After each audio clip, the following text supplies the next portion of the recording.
Vous devez, Dominique de Villepin, être entendu à nouveau le 13 septembre prochain dans le cadre de l'affaire Clearstream. Le site internet de Paris Match révèle que vous avez adressé une lettre au juge d'instruction. Vous confirmez? Tout à fait. Une lettre où vous élevez contre le traitement qui vous est fait. Vous parlez d'humiliation. Qui cherche à vous humilier, Dominique de Villepin? Je ne cherche aucune forme de bouc émissaire. Ce n'est pas mon tempérament et je n'ai jamais été un adepte de la théorie du complot. Ce que je cherche, c'est à comprendre et à démêler le vrai du faux. Il n'y a pas une affaire Clearstream, il y a 4 affaires. Et il faut revenir à ces éléments-là si on veut comprendre.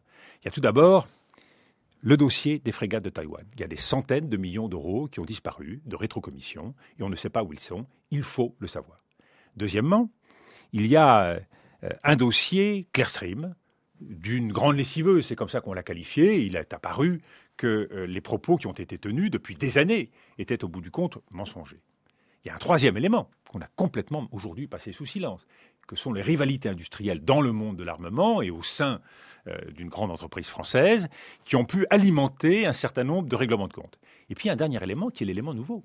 Comment est-on passé d'un dossier international et industriel à un dossier politique qui aujourd'hui se réduit à une pseudo-rivalité entre Dominique de Villepin et Nicolas Sarkozy? Ce tour de passe-passe, il explique aujourd'hui comment on a pu, à un moment donné, faire pression sur le cours de la justice. Non mais qui, Dominique de Villepin? non, vous devez bien avoir une idée, moi, sans parler de complot ou de je ne sais quoi. Je ne suis pas qui là. a intérêt à vous diaboliser et à faire des machinations, pour reprendre des expressions que vous employez? Je ne suis pas là pour jeter la pierre. J'apporterai le 13 septembre tous les éléments aux magistrats qui montreront que cette affaire n'est pas une affaire politique. Vous savez, quand vous êtes accusé, vous travaillez. Vous travaillez peut-être un peu plus que les autres. J'ai la chance d'avoir du temps, de la passion historique et donc une analyse méticuleuse et scrupuleuse des pièces. Je prouverai que je ne suis pas dans ce dossier. Et vous répondrez à la question qui devant la justice? Je veux. Les magistrats font leur travail, je fais le mien, et je veux savoir par quel tour de passe-passe et par quelle manipulation cette thèse politique d'un Nicolas Sarkozy qui aurait été visé dans cette affaire pour des raisons politiques s'est imposée, parce que c'est la grande clé.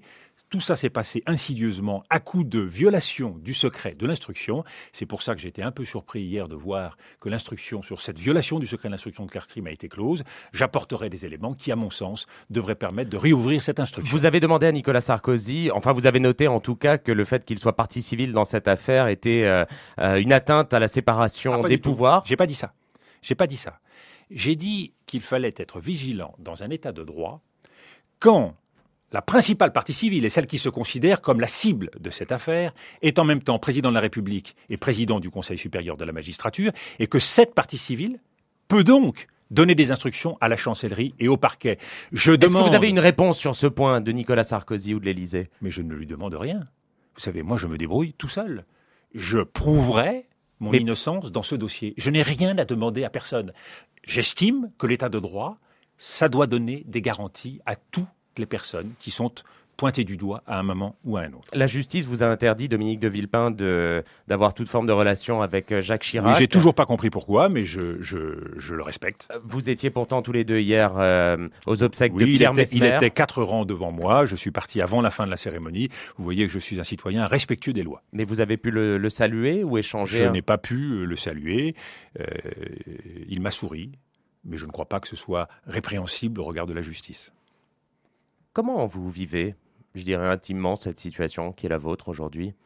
Vous parliez de la tragédie tout à l'heure. On pourrait écrire une pièce là-dessus quand même, non? On pourrait écrire une pièce. Splendeur et misère.